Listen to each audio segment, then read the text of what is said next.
So, circadian rhythm means that our own body, our own physiology follows a certain clock.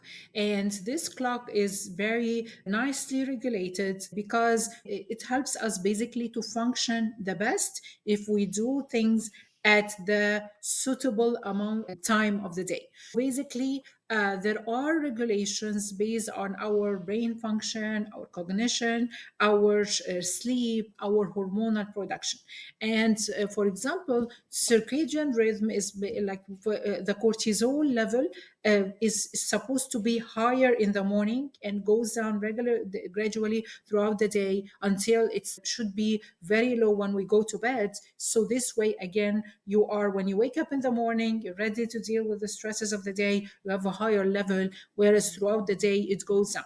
When we follow this circadian rhythm or this kind of regulation of the cortisol, then this means that if I'm trying to do something that is more stressful during the day, my body is already adapted to help with that. Whereas, and I do something more relaxing or like basically sleeping at night, then my body will get that better rest.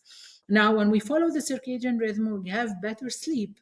We have better, our cognitive function is much better. Our mood is better. And even it helps with the regulation of some of the dietary problems or the abnormal feeding habits.